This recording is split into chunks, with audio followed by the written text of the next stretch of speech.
where we perform PCA, or principal component analysis, which is a method of dimensionality reduction that is used to uh, bring down the complexity of large data sets that have a large number of dimensions, for example, large number of genes and samples, and we need to simplify data sets like this in order to analyze them better. So PCA was the method that we used. You have the video. Pratim will post the link to the video for you that missed that session. And I would just remind you that at the end of the last session, what we were able to do with the PCA was to separate 10 normal epithelial cell lines based on 20,000 genes that are contained in the dataset, apart from 25 cancerous samples that belong to DCIS cancer. And uh, I will give you some more review for those of you that have missed last session on that data set during today's session. What we're going to do today, what we're going to talk about is called clustering. Why is it called like this? Well, the name says it all. It says a lot about the method itself. Clustering is a method of performing or adding more clustering potential to the data compared to normal clustering that we would have on a scatter plot or even on the PCA. So in essence, what these machine learning algorithms do is they add more separation, they add more clustering to the data, and that enables researchers to explore data in a more efficient way, and most importantly, identify subgroups of disease, for example, or subgroups of other uh, biomedical processes based on the data. Very often, clustering can discover previously unknown or hidden subgroups in data, or new subtypes of the disease, which is by itself already a big thing when we observe the research point of these methods. I mentioned that it's also another machine learning algorithm. It belongs to a set of machine learning algorithms called unsupervised machine learning.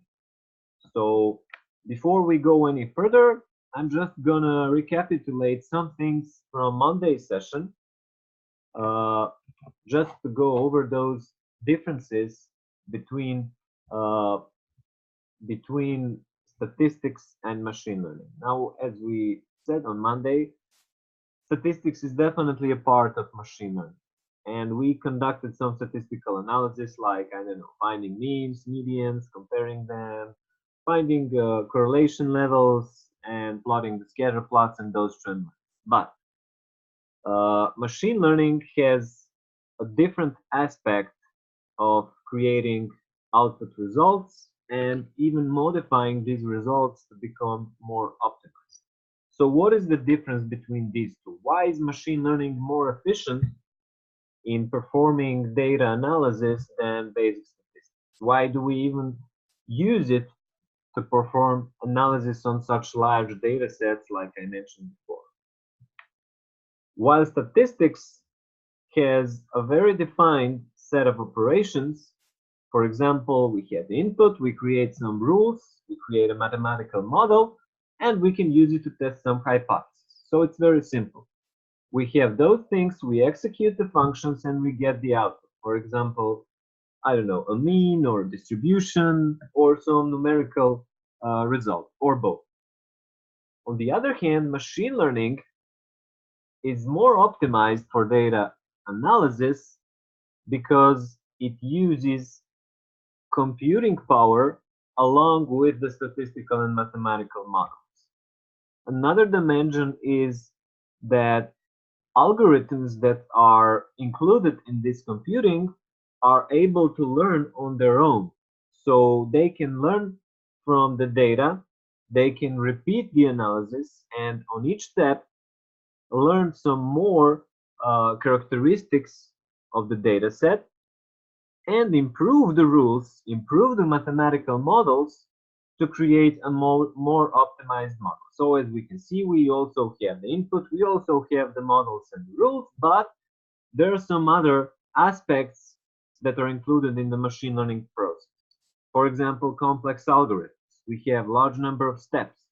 So it's not just one function being run, it's rather a flow of functions that give more complexity and more depth to the analysis. On the other hand, when output is created, algorithm learns something from the data. It creates a better model, and then it applies this model again, and then the whole process is repeated and repeated until the most optimized mathematical model and rules are created. In the end, we have the best possible results that we can get from the data.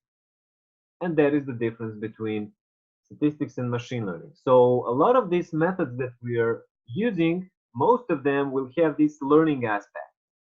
So they will be repeating and repeating the process, that code that we've seen when opening RStudio.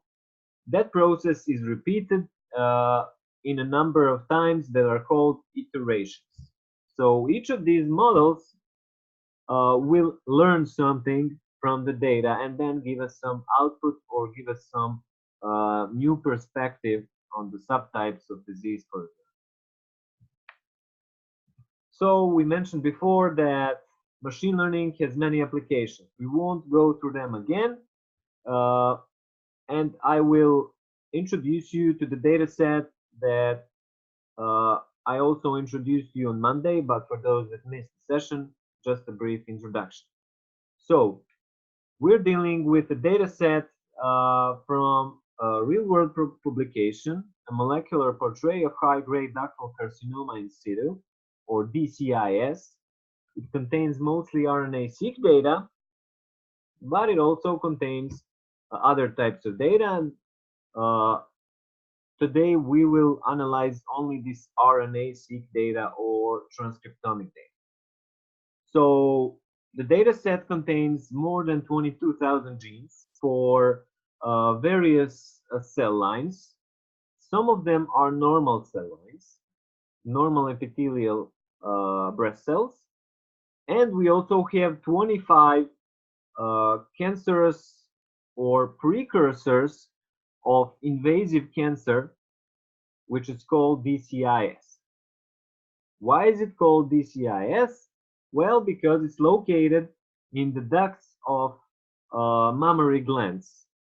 When it expands, it becomes invasive breast cancer. So it's very important from the research perspective or the oncological perspective. Now, we have, as I said, 10 normal cell lines, which are not cancerous, and then we have 25 cancerous cell lines, luminal A, luminal B, HER2, and the one that is not shown here, which is basal.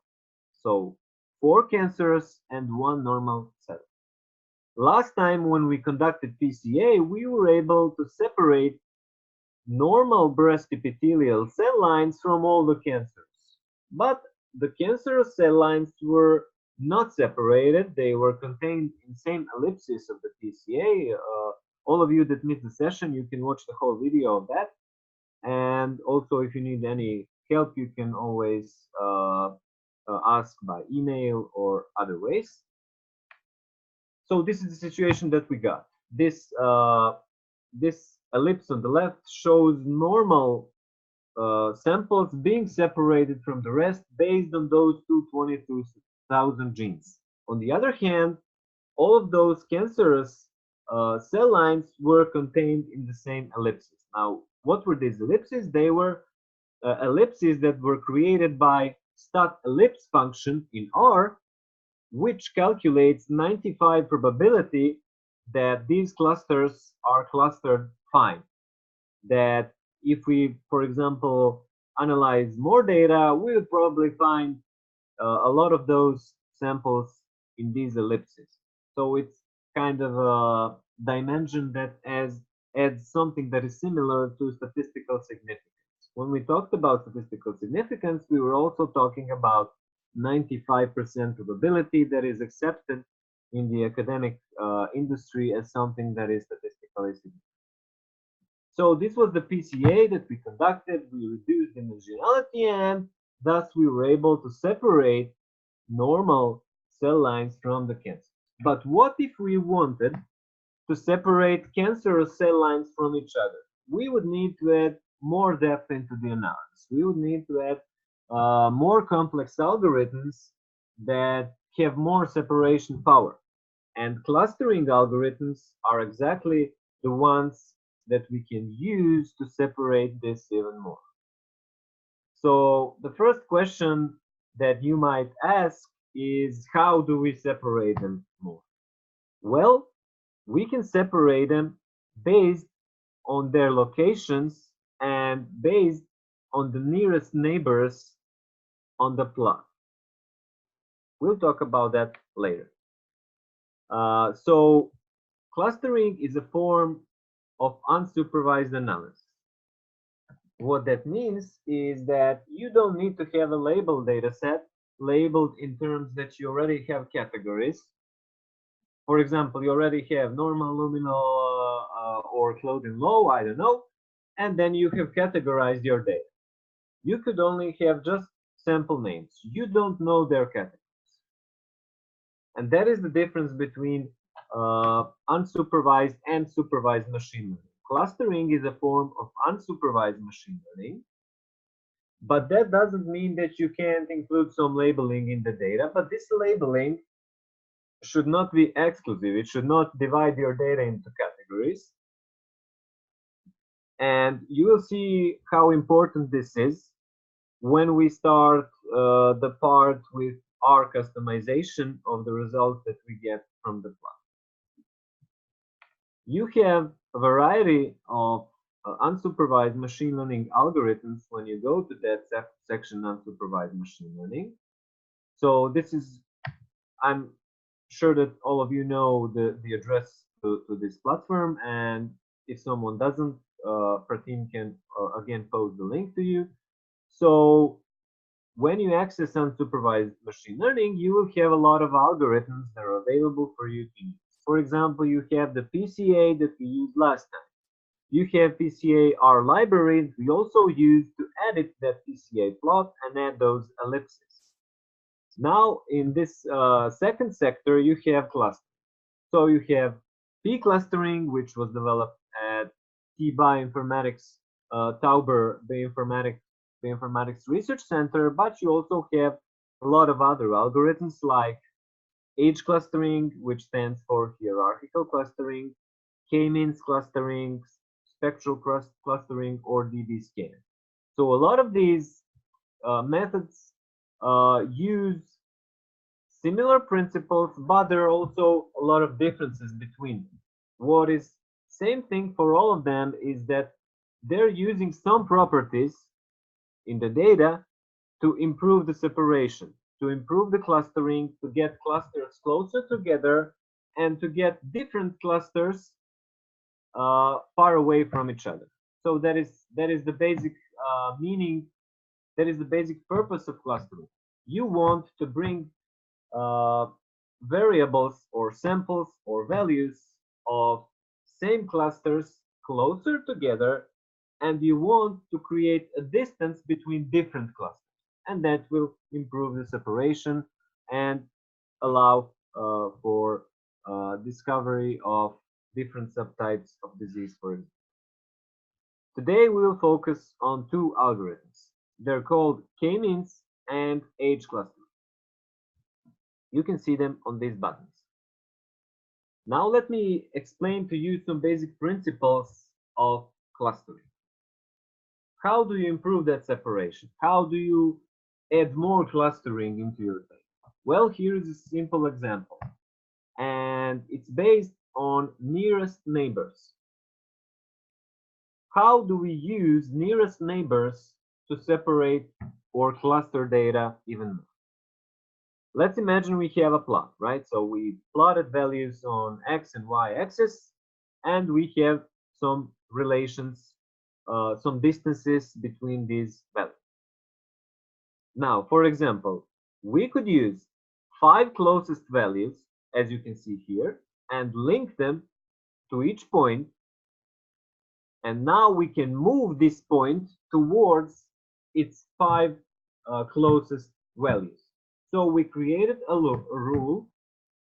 We created a rule based on linkages of 5 nearest values. So we are moving each value toward its 5 nearest neighbors. And we are using linkages to describe how are we connecting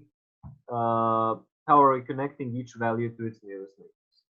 This nearest neighbors principle is used in some of clustering methods.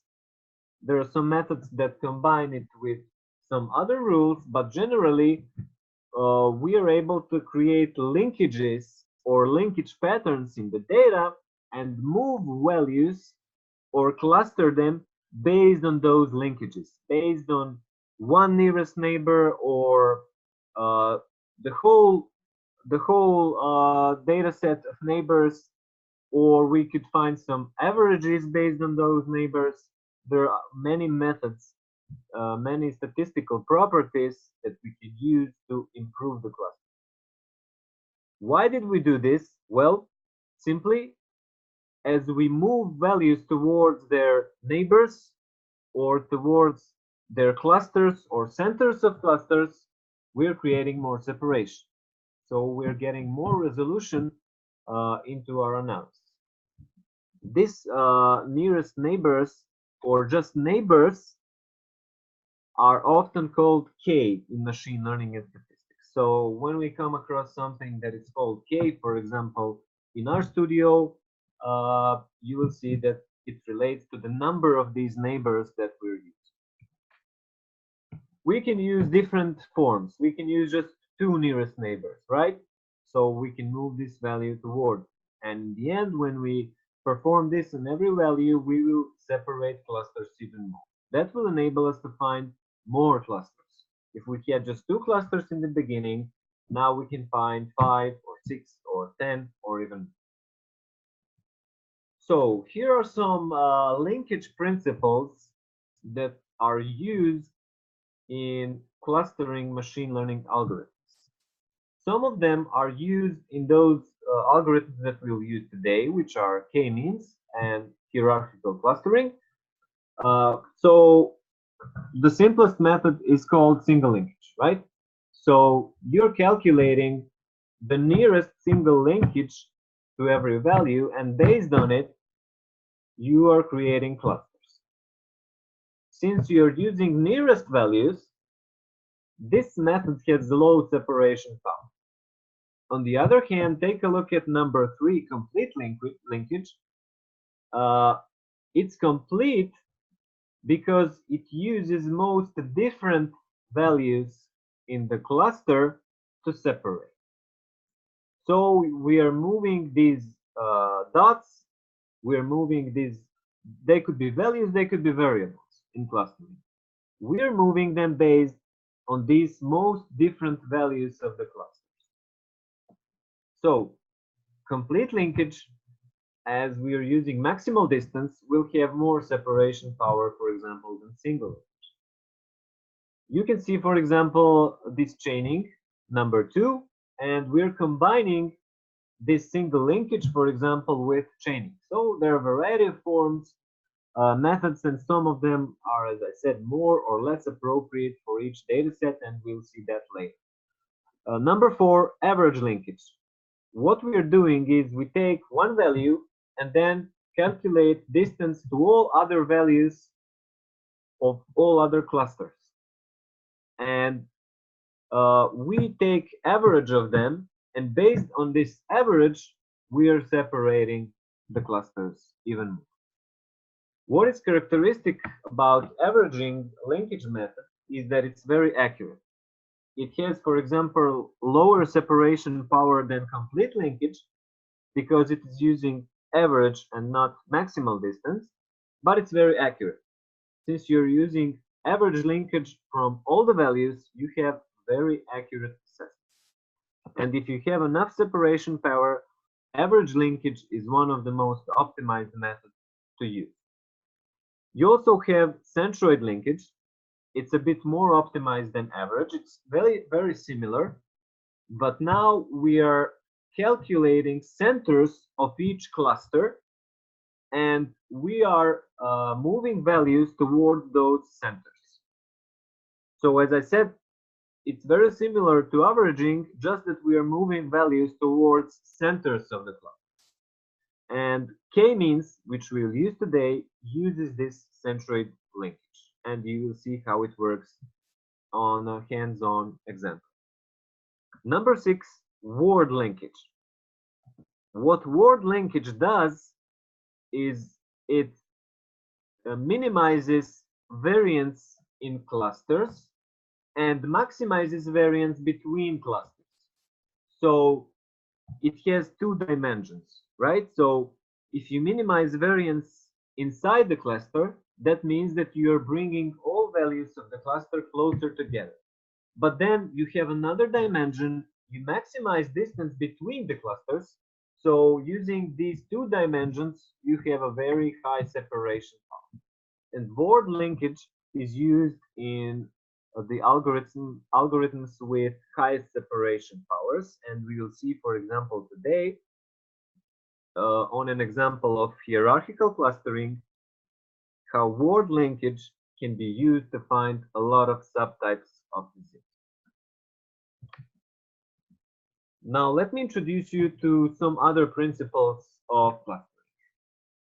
We have, for example, two types of separation. We have hierarchical separation or partitional separation. So hierarchical separation or hierarchical clustering is based on finding clusters, and then you can find more clusters within them, and so on. So you can create a hierarchy of clusters. On the other hand, partitional clustering separates clusters in a way that they don't overlap and you don't have any additional subclusters within. Clustering could be exclusive, it could be overlap. Today we'll be mostly using overlapping clustering because if it's exclusive, it loses accuracy. So overlapping clustering gives us more dimensions to analyze it. You also have partial clustering that doesn't assess all the data. It ignores some data that it could be considered as noise and just circles out those ellipses on real clusters. So in the end, when you use all of these methods, machine learning algorithms, you get a lot of different outputs based on those algorithms that you use. You have, for example, k-means that will be used to separate clusters even more and even categorize the data. It will give you the output that tells you exactly which sample belongs to which cluster. You have dbScan, which is density-based clustering. It's based on the density of values we plot. We have spectral clustering. We have hierarchical clustering. We'll talk about hierarchical clustering a lot today. As it's most complex, you can use different methods, and generally it has highest separation power. As you can see in this image, you have some hierarchy of relations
It seems there has been some technical glitch. We are sorry for that. Please hold on for some time.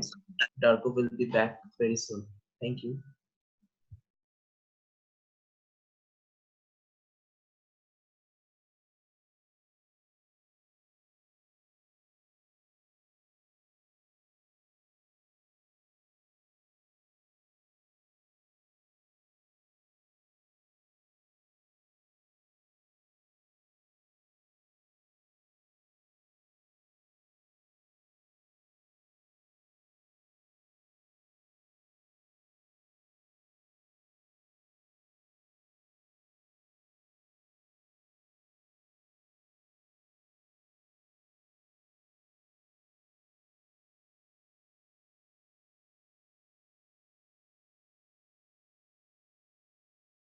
Hey everyone, I'm sorry for this interruption, and please confirm you can hear me now.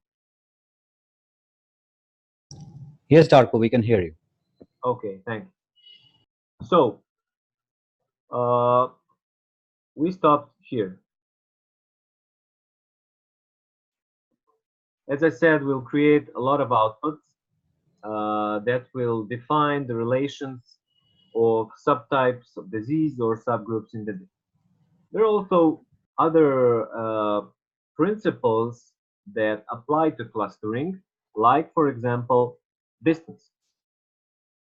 Now take a look at this. You have a simple distance, right, from point A to point B. So it's calculated by Pythagorean theory because you have two dimensions, right? You have x and y, and you just calculate the diagonal using Pythagoras formula. But we could add more distance between our values. Take a look at the second distance. It's called Manhattan distance. And what we essentially do using this formula, uh, a minus b plus ay plus by, is that we're not using a straight line. We can see that our line goes zigzag, right? So a line that has a zigzag pattern always has bigger distance than just a straight line. So we can use this distance increasing method to also separate our clusters even. In the end, we can convert, for example, that clustering pattern that we get on the plot to a certain hierarchy.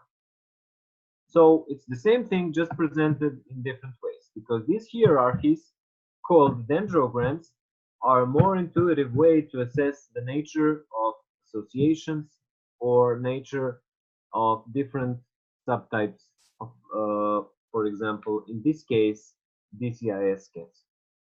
Another thing that is important when creating hierarchies is that, for example, they often have agglomerative nature, right? So a lot of these samples are similar to their nearest samples, but then groups of samples are similar to each other, and in the end, they all agglomerate to one line, right? So that is the agglomerative nature of hierarchical methods. Now we can use T-by-info platform, that same section about unsupervised analysis I talked about before. And now I will share my screen, for example, to show you how to use it on the data set we provided in the chat today. And we will, for example, perform k-means clustering to do that. So right now, I will just share my screen. Okay, so generally we just go to that link, which is server.ebioinfo, right? So I'm sure that all of you are familiar with the address, and you have the data mining section with the unsupervised analysis button. So as I said, I will repeat this again. This is the file that we sent you, PRJNA, with the annotations at the end. So it's 4 megabytes. and it contains information for 22,000 genes. Now, to just introduce some of you to the data set, I will import it in our studio first and show you how it looks like. So, as we said, this is the file, and when we import it, we change these settings to yes and use first column, and then we can view the data set. So you can see here that it has 22,000 entries, more than 22,000, which means that it has more than 22,000 genes. And we have here, it says 35 total columns. So those are, you can see here, normal, normal, normal, normal, and then you have some basal, luminal B, luminal A, AGR2, some different categories of DCIS scans. But what is very important here is that each of these samples, along with this normal or luminal A, AGR2, has the exact name of the sample. Why is this important? Because we are using unsupervised machine learning algorithms. If we categorize them exclusively, totally, we might confuse the algorithms because they're learning from the data. So we are using these names for us. It will enable us to test our algorithms in a more efficient way, but each of these names is unique. So you have more normal, but they all have different codes, right? They all have different accession codes. Same goes with the genes. So all of these values are unique, and for the algorithm, they're not categorized. They're categorized just for us. Now let me get back to the T-Info platform where we are uploading the files. If you encounter this error or two files uploading together, you just reload the page and click start, right? So then you can re-upload the files and it will be done in a proper way. So you just wait for your file to be uploaded and wait a few moments and you will click continue. So you just wait for this process to be finished and then you will have availability of these algorithms to be used. Okay, so now we will choose k-means. So when we choose it, we have some explanation of k-means and then we have some options. What are the options? We have number of iterations. We said that iterations are repetitions from which algorithm is learning. So let's keep them at 10,000. That is absolutely enough. Clusters expected count. We'll also keep this to 5 as we're trying to find more clusters than we found with the PCA. With the PCA, we found just 2. Let's say we want to find 5 right now, so we are using some approximation to find more clusters.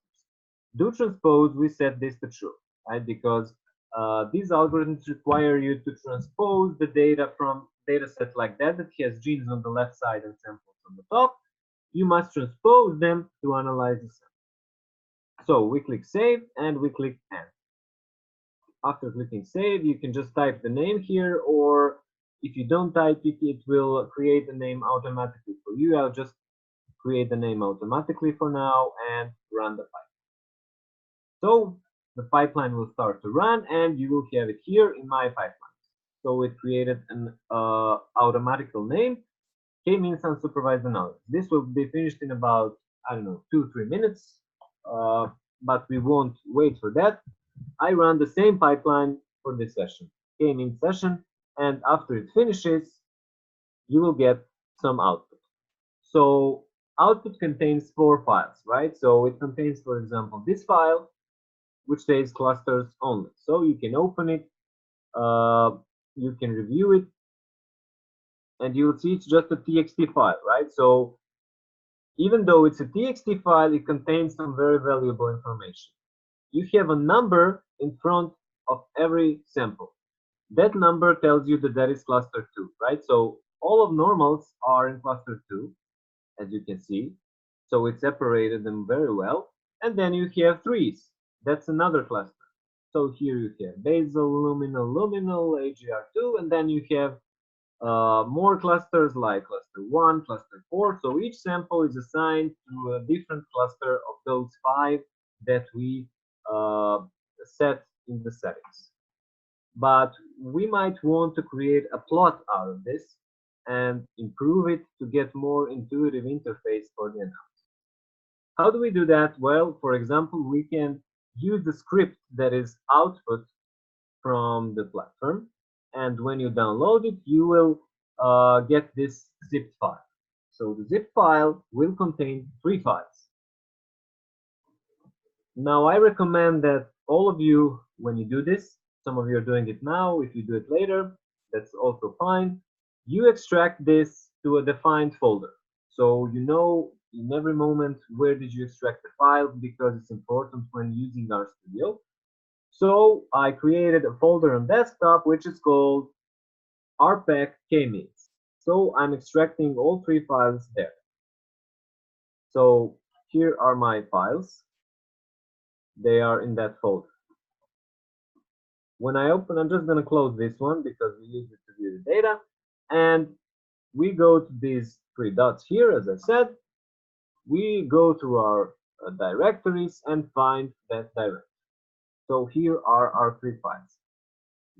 You should always do this when you access a directory and you want to work in it. You go to more and set as working directory. And you can see set vd function run here, but you're doing it with a click of a button, which is a lot easier. So you have 3 files. One of them is just our data set. So we don't need to deal with it too much. It's the data set we upload. These 2 files are output from the R script that is run on the platform. So one of them is .r file. .r files are files that contain generally the scripts or other types of data that is used to process code in R. So when you click on it, you will open the whole script that is outputted from the thing. This script or this code is actually creating our output. It's creating our clusters, it's creating our results. So last time we were going through the script of PCA and we saw that we have annotations for each part of the script. For example, this part is used to read the data. So we have read table, we have some arguments. Arguments are here and they are enabled using this code. We won't go through all of the codes individually because we have a lot of analysis to do today, but we'll create separate video for this. We done it on Monday and we can do it again if some of you don't understand. So we have script that is for reading the table. We have this that is used to perform the clustering. So here is kmeans function that actually performs clustering on this data. Data is that -s, right? So it's defined like that here when we read it. So in essence, the whole script is prepared as the output from the platform, and you just have to run it. We have shown you how to use this R call. If I took this and pasted it here in the terminal, if I click enter, it will run everything that was run on the platform to create that output. But because we don't want to lose time in this moment, I won't repeat that process. Again, you have it in the last video. Now I will show you how to edit this script, create the plot, and then use this call to create the plot. So first thing we want to do, we want to install a certain package that is called facto extra, right? So you type install.packages and you type facto extra, this, right? And I've already installed this on my computer, but you just have to type this and then click run, right? So I'm just gonna install it again. So when you install it, it will show up here, as I said, it's right here. We can load it, I don't know, or unload it. So that is the package that we'll be using today to produce the plot. Now, since we installed the package, we also must follow with the script. So in script, we also type library and between the semicolons, the name of that package. So now we're using these two packages that were default in the script, but we also added another package, right? Now let's type the code to produce the plot. We type it here because this is the process that conducts the k-means analysis. It's logical to type the code for the plot after. So we'll type the code that will produce that plot with the ellipses. We also used the ellipses last time, and I'll just go back for a second here to show you those ellipses. Right? So we created those ellipses and we're creating similar things today. You also have a lot of these things in the R images that I created here in the PPT file. So you can also review them if you forget any of these codes, and we'll also create a small library of codes, as I said for you. Today we'll use the fviz function. So it's the function, this one, fviz cluster. It's the function from that library facto extra that we installed. So the first thing we must define when using this function is the object, right? So this is the object that is created when conducting the k-means analysis. It's called CL. So we define that. We use the comma then. If you forget the comma, the code won't run. So don't forget to use the commas. Second thing we must define is the data that the whole thing is derived from. We said that it's called that s, right? So data equal that s. Now we define the data and we define the object of k-means. Another thing we should always define here is k. We said that our k is 5, right? So for a second, let's get back to this presentation, and you can see here that I added an annotation there. I won't add it right now. So it produces the plot with confidence ellipses. So confidence ellipses can also be added there, but for now I won't add them. I will just save this. You save it here, and then you use this call, right? K-means call, you copy it and you paste it in the terminal. So let's see what will be the results when running this call. So we have the same results that we got from the platform, right? We have this one, for example, clusters only, right? So I can open that file. I will open it later, but for now, let's see this one. We created the plot. It's named rplots PDF, right? So when we open it, you will get the plot with definitely 3 distinct clusters. So you also have names here. You can see that all normals are in cluster number 4, and you can see luminals in cluster number 1, right? You also have this purple cluster, which is kind of mixed up together of different forms. So what we essentially did is we separated some luminal cluster, normal cluster, and some mixed cluster. So that's an improvement from having just normal and the rest, right? Like the one we had in the PCA analysis. So we can add those ellipses here as well. So just here, after this k, for example, we use the comma and we type ellipse, right? So you have ellipse type. When you use ellipse type code, it will actually generate the ellipse. You just type norm here, for example, but between these interpunction signs, and let's just save this. This should add the ellipses. So in essence, what you do, you must close this PDF file and then run the call again, right? You use this upward sign to run the code again. sorry. Uh, let's take a look at the plots we created now. So it's similar. We still have three clusters. They're definitely statistically significant. They are within the ellipsis. And the luminal is definitely separating from other luminal types and other AGR types, right? Normal is also separate. So both of these kind of similar visualizations give us the same result. We created three clusters, right?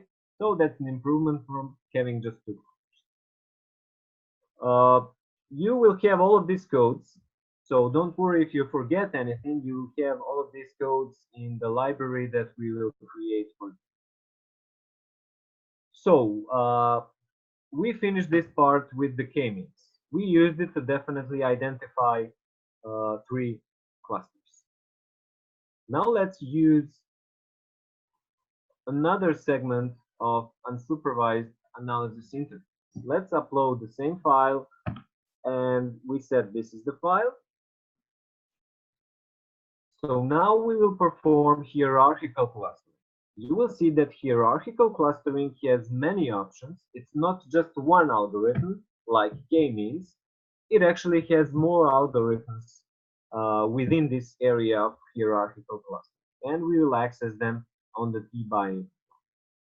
We use this button, h-class, and now we have an explanation of how it works. It will create a dendrogram of or hierarchy of relations between our data, and we have different linkage methods. We talked about this, if you remember, single, complete, centroid, word, right? We said that the word method will create mode separation. We also said that we have more types of distances. Here we have additional two types, maximum and Canberra, but we also have those we discussed, Euclidean, which is like a straight line, and Manhattan, which is like a zigzag line. Zigzag line adds more distance and more separation in your analysis. So we'll use Manhattan. This is the combination, word and Manhattan. They both improve separation in hierarchical clustering, and I'm assuming that we'll get best results with this combination. Last time we predicted that maybe we will have more than 2 or 5 clusters. We actually had 3.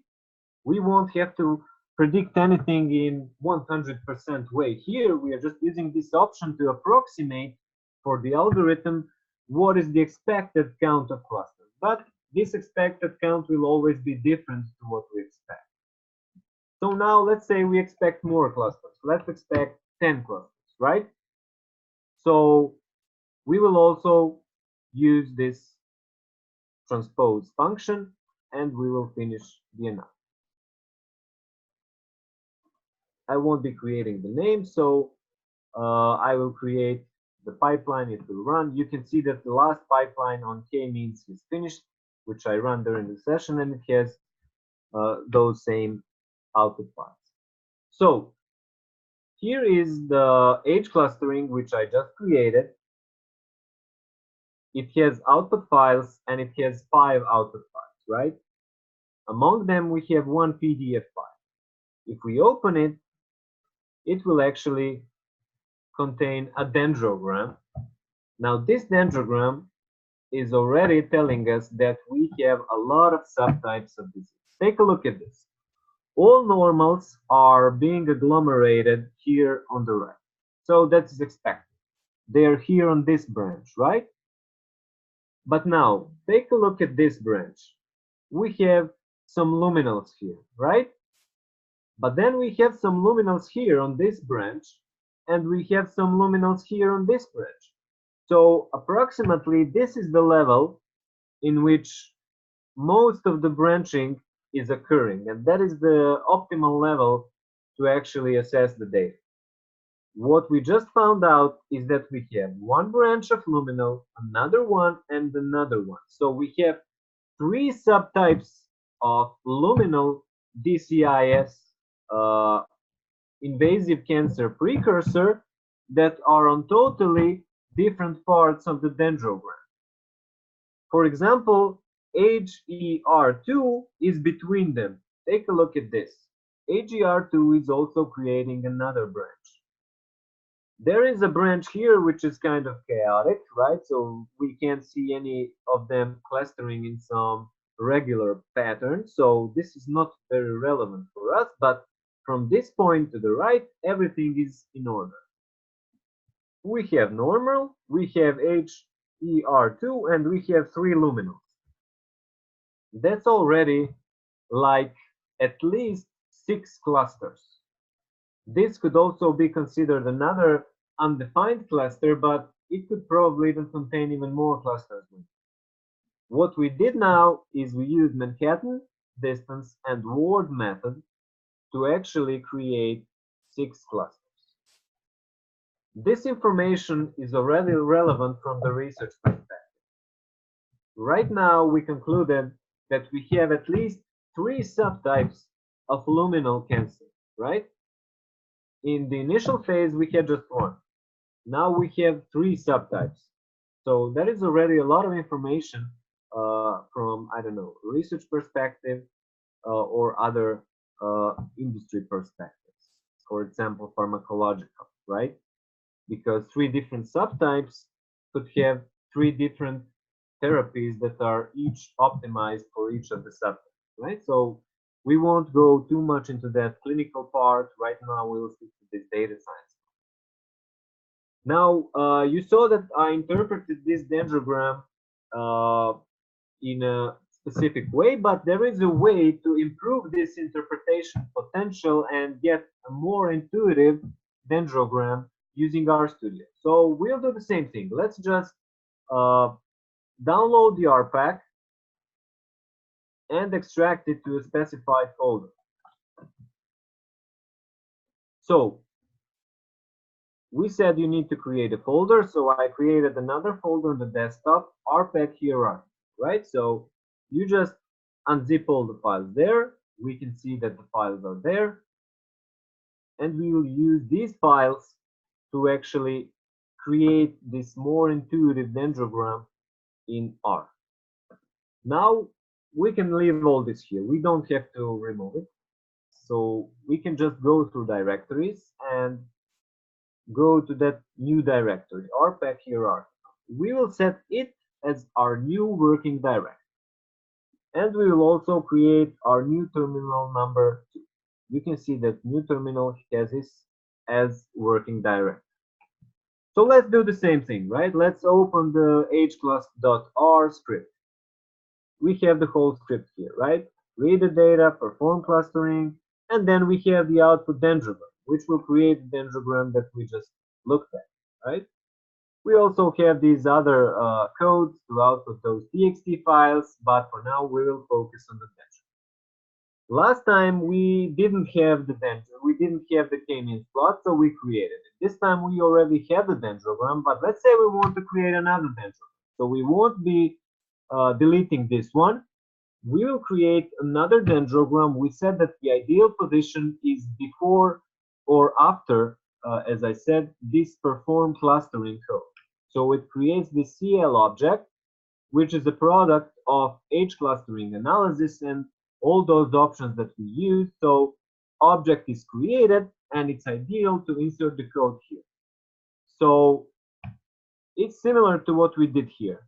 We use this fviz cluster function, but this time we will just change the code a little bit. So we will also use fviz,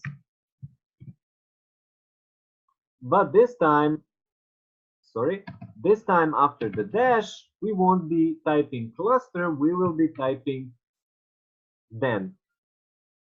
Den stands for dendrogram, right? So this is another function of facto extra library. We forgot to actually add the library here. We installed that package using install package function on the beginning, and we need to insert this code for unpacking the library each time we add a new function from new package to our code. So it's this one, facto extra. That's the first thing we do, and then we type this code. So we type fviz dendrogram. We said we must specify the object that is created with H clustering code. we also said that we need to specify some other things. We need to specify number of k. Now let's change the k, right? It was 10 at the beginning. Let's make it 8 now, right? Because if we look at this PDF file, we can see that there aren't really 10, right? There are maybe less, maybe 7 or 8, right? So let's make it 8. K is set to 8. Now this is already enough to perform clustering. If I save this, I would actually create the plot, and I will do that. But I will just remind you that you have a lot of other things here which can be used. For example, not here, but here. We have this definition of an object. We have the k, right? We already did that. And we have a lot of things. I won't be doing all of them right now, but you have these color labels and we have rectangles. On the other hand, let's do them. Okay, let's do them right now. We have these two codes, right? So we have rectangles, right? Rectangles equal true. So what we are doing, we are creating a dendrogram out of this object, and k is set to it. Rectangles are true. Let's try to run that. So we'll just save this, and we will use this call, right? It's the same call. We just have to change this to 8 because we changed the number of k. So we will copy this, and we will actually run the whole thing in the terminal. Take a look at that. A lot of files are created. We have that old file, right? So here is the old file. It's created, we didn't delete it, but here is another file that we created. And that file is created using this code, fviz, right? So this is the file rplots.pdf. Take a look at that.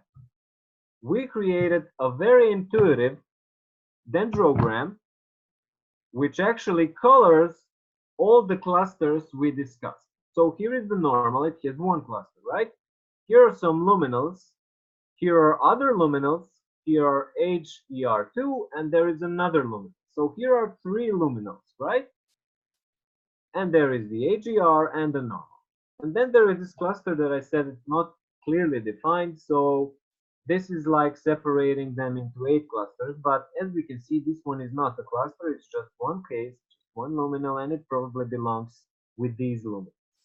So it's more like 7 clusters. Using human reasoning is always best thing to do when finishing the analysis, right? So right now I have 8 clusters here, but using my own reasoning, I can assume that this luminal is probably together with these 3. It's logical, right?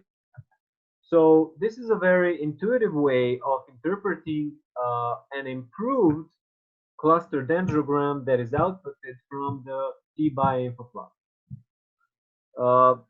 If you can see that our names are pretty much cut down there, we can see those marks, normal, basal, see, but our names are cut. Let's say we wanted to improve this and we wanted to create a publication grade plot, right? We would definitely need to have those names.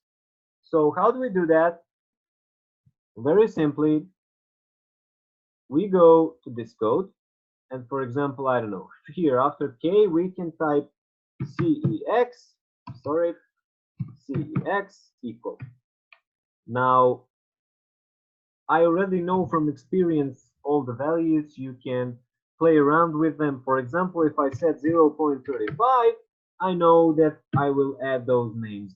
Those fonts will be lower and those names will be visible. So cex function or code is used to define the scale of the fonts, right? So size of the fonts in your plot. And right now I'm decreasing them to 0.35. And let's see how that turns out. We said you need to close the PDF file and then just run the call again, and things will change here, right? So You can see 0 kilobytes, and then again it starts to show up. So it's created again, right? So right now we have the names, and this would be a publication grade cluster dendrogram. It has, I'm just gonna zoom in. It has all those hierarchies. It has all clusters in their own color. It also has these rectangles around each of the clusters. So this would be like an improved visualization method for hierarchical clustering. Now, just not to forget that, we said that we use that rect code here. So it's this. I type rect equal true. Now let's see what happens if I delete this, right? What will happen is these rectangles will not be here. So I will just shut down this one and save the code without that rect, right? So let's see what happens when we call the code again. It will create new PDF. It's 5.5 kilobytes, right? So something changed. Now we don't have these rectangles. Now some people prefer in their publications to have cluster dendrograms without rectangles. So I just showed you that sometimes it's aesthetically better, sometimes it's required to have those rectangles. But generally, this would be a very intuitive publication grade cluster dendrogram that is outputted from the machine learning algorithm that actually performed large number of iterations to find out, for example, that we have 1, 2, 3 luminal subtypes of DCI, right? We have the normal, it's logical, but then we have 3 luminal subtypes, and definitely this age ER2 is separated, and as I said, you can use your own intuition to assume that this one will be probably here, and this luminal could maybe be here, but it's branched differently here. So this is very discutable, right? We could have big discussion on these two. They are close together, luminal, but they belong to different branches. So in essence, this luminal is closer to this AGR2.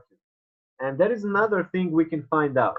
In the beginning, we had just luminals. Now we have luminal A, which is closer related to this, right? So they're closer related possibly because of some gene expressions. Some gene expressions that could be related to the type of cancer.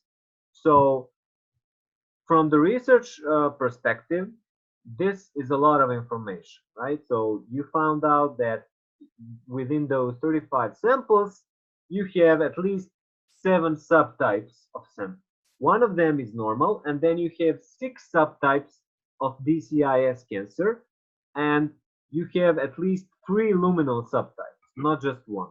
So those are some very important information, and sorry, that is some very important information, and we'll talk about this during the course, during the program. Right now, since we already past the time, I will give the stage to you to ask anything that you're interested in or anything else that is related to the program, to the methods that we use, or any problems or issues that you may have.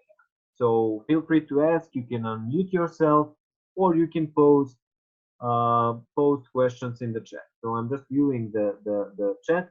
Thank you, Pratim. Pratim has posted some codes for you, so you can have them here. We'll also post them in the txt file version, so you can have. Last time we also performed this installation of packages. You have in the chat the code how to install a package. You type install packages with 2 L's, and then in the semicolons you type the name of the package with the interfunction signs. Any questions, feel free to ask. Hi Darko, while in between they have few questions was there. One question was why in case of nearest, I mean posting the question in the chat again so that he will know about it. Okay. So this is the question from one of the participants, Shoham. Okay, great. So the question is, Why in the case of nearest neighbor we're connecting each value? Okay, so that was an example of 5 nearest neighbors. As we said, we can use just single linkage. We can use the entire data set. We don't have to use just 5 nearest neighbors. That is just an example. There is no significance to the number. There are algorithms that actually find the ideal K for you, but generally, when you use methods like, for example, word or averaging or centroids, this K is determined pretty much in the learning aspect, right? So there are some methods where you can set your own K. Okay, so we use, for example, single linkage, and we can use 5 single linkages or 10. We can try different settings. We can try 5, 10, 100, and we can see how the algorithm performs. But some of them, like word, for example, or averaging, they use their own methodology to calculate this K. So you don't have to specify that every time. In there is also different perspective on K. So I forgot to tell you that, and it's very good that you brought that up. So when we use this code, right, K is number of clusters here. It can be number of nearest neighbors. It depends on what algorithm you use. If you use, for example, single linkage algorithm, you would define K as number of nearest neighbors. Any nearest neighbor algorithm like that one will use K as the number of neighbors. But in this case of K-means, K was not number of neighbors, but rather number of clusters. Same thing was here.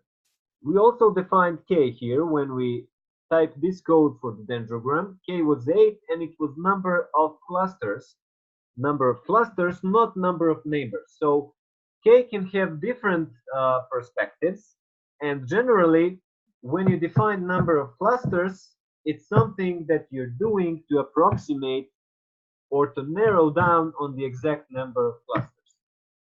When you use single linkage, for example, in this case we didn't use it, it's called KNN algorithm, you can define number of those Ks, and we set 5 just for an exploratory purpose, right? So you can use 5, you can use 3, you can use, I don't know, 2, and you can test different settings and see which separate the clusters the best.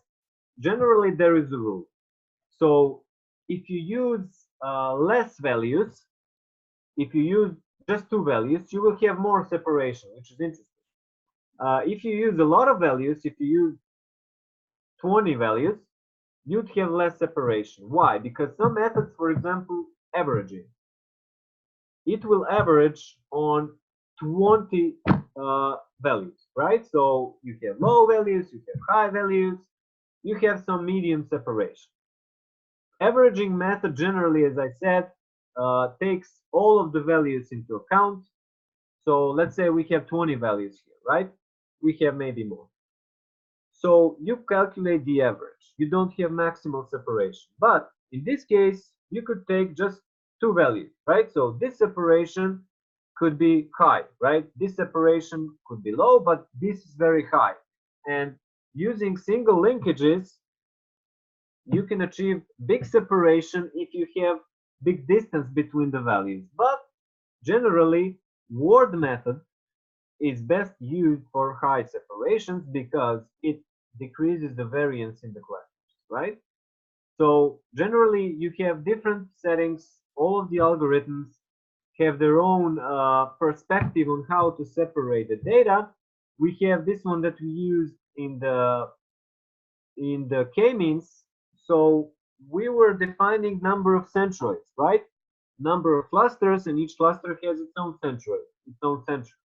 So k was number of centroids. In this case, k would be number of values. Here is another example of what I just told you, that using just 2 or 3 linkages, you can have high separation. Take a look at this. Just 3 linkages, right? They will get maximal separation. So that is the whole point when you use, for example, averaging. You will always have median separation. So I hope that it kind of gave you perspective on what K is. It can be different things based on what method you're using. It could be just linkage, it could be linkage between centroids, or number of centroids, or number of those uh, clusters we have in the day. So I hope the explanation was good for you. If you have any more questions, please feel free to ask. Darko, there's another question on the chat. It was kind of asked before that how many subgroups does breast cancer have, and what is the chief goal of forming these clusters? If you can have a look at it, please. Yeah. Okay. So uh, that's also a good question, and it's very related to the analysis that we are doing today.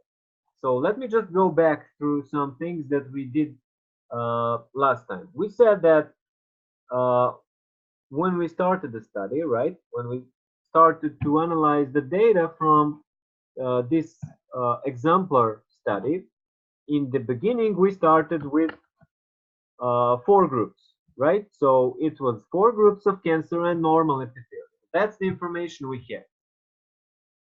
How many subtypes do we have? That is the information we don't know. That is the information we are trying to find out. So unsupervised machine learning enables you to find subgroups that you are unaware of. You have, for example, clinical data that tells you have just 4 subgroups, but you can use machine learning to discover that some of those 4 subgroups have their own subgroups. There could be 7 subgroups, right? Not just 4.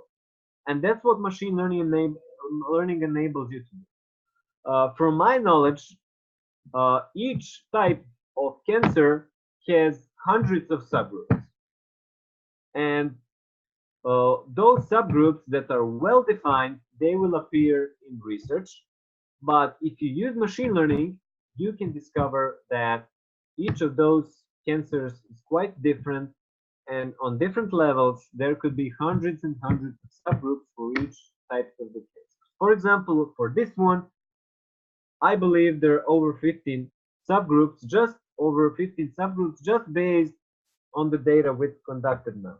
Right now, we discovered, if we ignore the normal ones, that we have at least 6 clusters, right? 5 or 6 at least. So in the beginning we had 4. Now we discovered that this luminal A and luminal B, at the beginning we had just luminal A and B. Right now we have 3 luminals, right?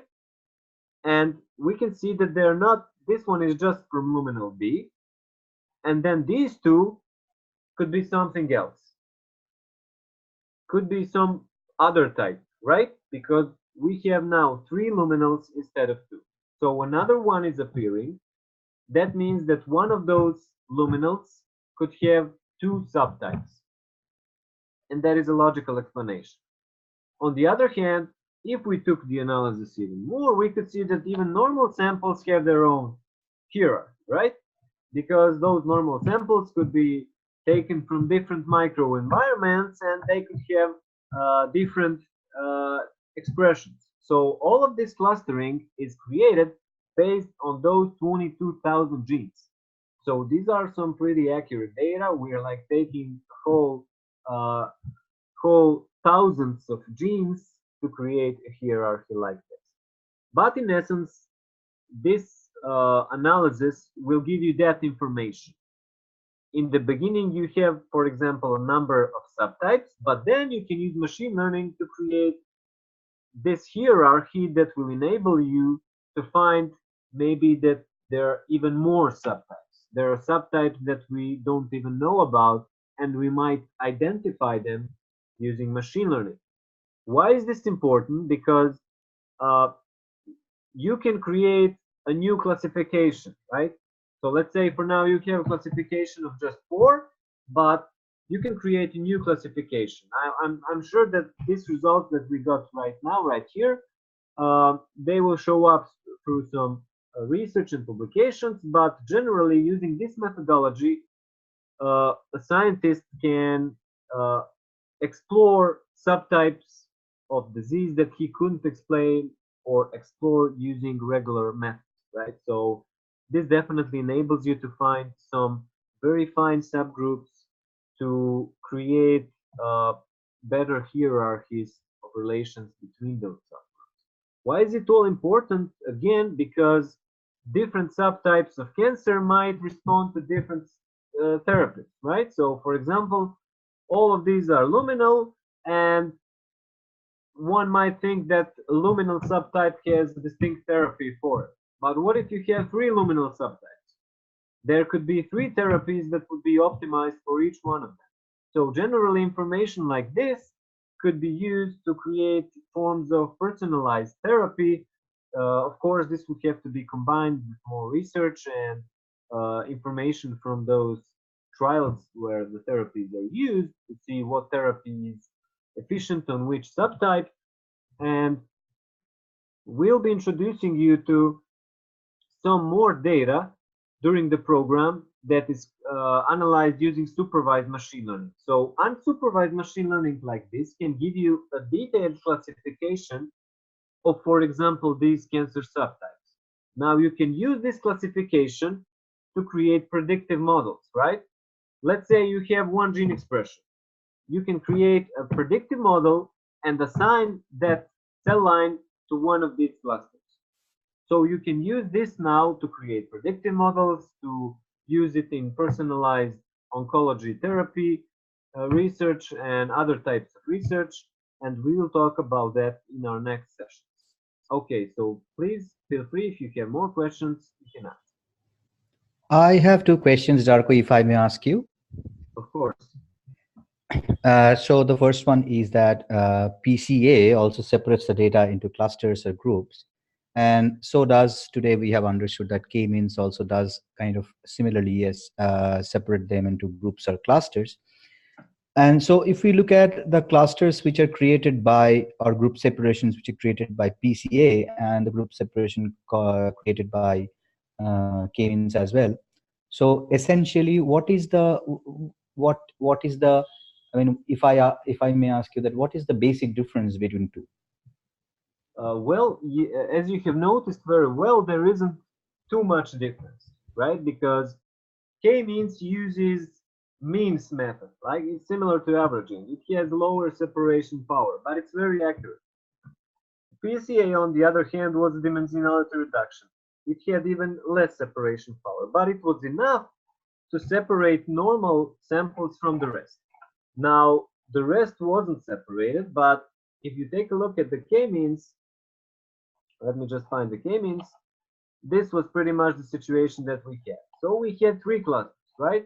In the initial phase, we had on the PCA, we had just this and this. So it would be like, these are not clusters as they originate from the PCA. So these would be like two subtypes of gene expressions.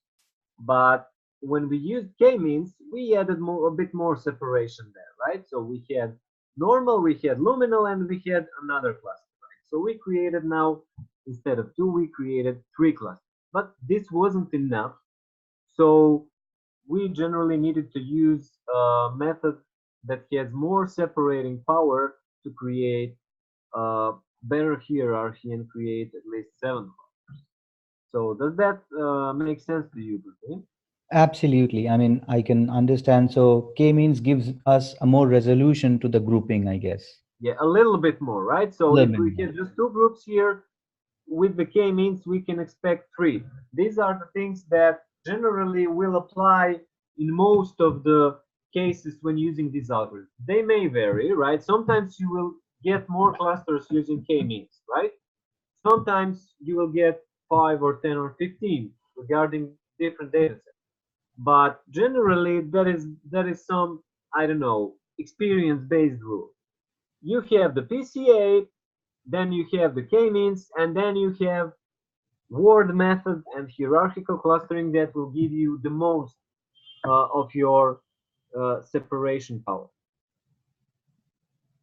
Yes, and my second question, thank you very much, Darko, for this thing. And one other thing I wanted to ask you is the cluster dendrogram that right now is front of my screen is You Okay. mentioned that on the extreme left, there's a chaotic cluster which contains both luminal A and luminal B and so many things out there. So is it like that, biologically speaking, maybe that cluster needs to be looked at in a much closer or in a better way, keeping in mind that, as you said, that the variations within the breast cancer, keeping in that mind, I mean, does it really also point to the fact that the cluster on the left, even if it being chaotic, but it needs kind of more attention to make Yeah. more It's resolution of it? it's pretty much similar to that. I will just open this plot, which kind of has more quality for you to look at. So you definitely have good separation, normal, these three luminals, this AGR2 with some, I don't know, additions of this one. So this separation is generally good, these 6 clusters. But this one is kind of chaotic, right? We have luminal A, AGR2, basal, AGR2. Look, there isn't much a pattern here to assume that they're clustered in a continuous way, right? So that we have some continuum like here. But there are two explanations actually for this. One explanation could be the one you mentioned, right? So that our machine learning algorithm didn't recognize this part of the dendrogram as something it could cluster as something that responds to the information that we had in the beginning, right? So this is opposite. Here, everything corresponds to the information we had at the beginning. And we found even more luminals, right? But here we have a different situation. It's pretty much chaotic. It could mean that either our algorithm wasn't able to find just this branch of the dendrogram to find some quality associations that would cluster them in a similar way to this was clustered. But from my perspective, my interpretation of this would be uh, somewhat different because all of these are classified in a very precise way. That kind of tells me that the algorithm did the job very well, but it could be something else. For example, this could mean that even though these are classified by clinicians as luminal age ER2, basal etc, genetically speaking, they could be closer related to each other. It doesn't mean that if they have clinical classification, that classification will relate to genetic classification, right? So this could mean, for example, that these samples in this cluster could be related to each other. They could have similar tens of genes or I don't know 20 30 genes that are very important and that are very correlated between them, and on the other hand correlated to the type of the cancer. So it doesn't have to be the case, but if I were to interpret this, all of this is clustered very well. I would expect this to be clustered well as a matter of fact. So in my interpretation, this would be that even though this is chaotic, this is another cluster, right? I don't know how would I name it. I would have to give it a new name, but this would be a cluster if we expanded the analysis here, just as you said, and that was a good assumption. Analysis could be expanded here, and we could discover what are the genes that are relating them. And such things can be done using supervised machine learning. And that was the perfect question, Pratim, because uh, in our next sessions, we will use decision trees, SVM, and other supervised machine learning algorithms to actually discover the genes that could be related to some disease, right? So we are narrowing down again. We are finding subgroups. We are finding genes that are related to those subgroups, and that's what we'll do in our next sessions. Uh, Thank any you more very much, questions? Darko. Thank you very Thank much you, for Pratik. the answer. Okay, anyone? I have one question, Sunita here. Okay. So I understand that machine learning helps in finding out different subgroups. Um, I'm a bit confused in this thing because when I saw the TCGA portal, it had the subgroups for subgroups for breast cancer, but it did not have for ovarian cancer. So and as we saw here, we saw that luminal A, B, and we also found that there is another group in which both are there, right? So does it mean that by using machine learning, we go on refining it?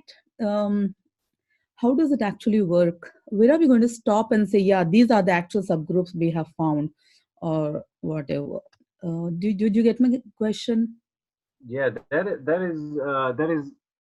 is a good question. It's a research related question, and that is kind of something that is dynamic. It's changing over time, right? So at one point we had, for example, I don't know, just normal and cloud and low, right? But then research has expanded, and now we have more subtypes. As you mentioned very well on TCGA, you found that we already have these subtypes, but now we found even more things. We don't just have luminal A and luminal B. We discovered more subgroups, and maybe these subgroups, as I said, are already discovered because many experts are using machine learning to actually assess this. And there are over 100,000, for example, bio projects on different databases, and a lot of research is being conducted in this area. So I'm sure that even more subgroups than we have here are already discovered. I'm, for example, sure that we have at least 10 luminal subtypes, right? Not just three. So that is the number that is constantly changing. When would you stop? Where it's hard to say, because uh, the more advanced methods we develop, the more subgroups we will create. From, I don't know, from my perspective, a good way, it should, you can, generally you shouldn't stop as long as you can discover more relevant subgroups. But therapies or some other characteristics of them, prognostic, would be something that is related to how much subgroups should you discover. If you discover 10 subgroups and you have 10 different therapies that are optimized for them, that is good, right? But if you have 15 therapies for 15 subgroups, that's better. So there is this research perspective, and from my knowledge, this number of subgroups that is being discovered is increasing as the time moves on. So I'm not really sure what is the number, but it's definitely increasing, and it's correlated with the amount of data that we are getting to the databases, and on the other hand, with the amount of computing power and the accuracy of machine learning or other algorithms that analyze this data. Okay, that brings me to another small question. I don't know if I can ask, but why is it that the subgroups for other cancers are not mentioned? Well, Like ovarian cancer, I'm very sure it also has enough subgroups. absolutely. Each, as I said, each cancer that we would analyze, we'll probably find, if we conducted the detailed research, we would probably find hundreds of subgroups, right? But in this case, we took one exemplar project, DCIS, from that publication that you saw in the presentation, and that is the cancer that is located in the ducts of mammary glands, right? But I'm sure if you took ovarian cancer, you would also find a lot of subgroups, but they would be related to ovarian cancer, right? So right now we just assessed those that are related to ductal carcinoma in the breast cell lines. Okay, But thank you. that's a good assumption that you have. Definitely, if you took ovarian or if you took some other types of some other tissues from which the cancer is originating, there is a high possibility that you would encounter with a lot of other subtypes, with a lot of other biomarkers, right? Initially, these subtypes were just separated based on these biomarkers, for example, AGR2, or we had triple negative before, right? When we were analyzing those PDX mouse models. We have a lot of them. Generally, the whole point of using clustering is to find, for example, that triple negative is not just triple negative. It has a lot of subtypes within it, just like we had here with the luminal. In the beginning, it was just luminal, and then it was luminal A and B, and now we found three, and there are probably tens of them that are occurring in different research areas, right? Okay. Thank you. Yeah, Thank you thank very you. much. Some very good questions. Okay, anyone feel free to ask anything uh, that is not clear to you. Okay, so let me just see the chat. Okay, so thank you, Pratim. Pratim has posted a lot of things for you in the chat. You can review it.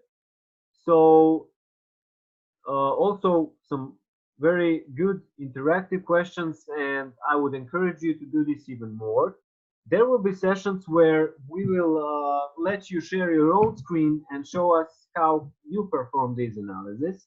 It's good from practical perspective. As you saw, most of the things we learn by doing, right? That is the best way. So we'll keep this during the program, and we'll also give space to you to show us how to perform this analysis, because that's the best way to practically use this. The whole point of the program is to teach you how to perform data science, how to use machine learning algorithms, but in a practical way on real data sets. And so far, I think we dealt with 5 data sets, and this one has 22,000 genes. So we'll be expanding on that. We won't be using just gene expression data. We'll be using other types of data like mutations, for example, in our next session. So before we finish, I will just briefly introduce you to what we'll do in the next session. So it will be about decision trees. This will be first totally supervised algorithm that we'll be using in next session. We use naive Bayes. If you remember, I told you that it was semi-supervised, so it's a bit unsupervised and it's a bit supervised. But now we'll start to use those supervised machine algorithms. Why? Because they will enable us to define exactly which genes are, for example, related to which subtype of these diseases, or to define which mutation could be causing which disease. And that is another important aspect. It doesn't mean that supervised is better than unsupervised. I just want to rephrase that, right? So there are different aspects of machine learning, and they're just used in different situations. Sometimes unsupervised machine learning is more powerful. It's very hard to discover these subgroups, for example, using supervised machine learning. It's pretty much impossible. But unsupervised can do that for us. On the other hand, when we create some predictive models, we will use supervised machine learning because it's better in that area. And there are many other areas that we'll be using these algorithms for, and we'll speak about that more in our next session, which will be held on October the 14th. And until then, thank you very much for attending the session. And if you have any issues or any questions, feel free to ask us. I will post my mail again, and all other team members of the team can do the same. So if you have any questions, you can contact us directly on the mail, right?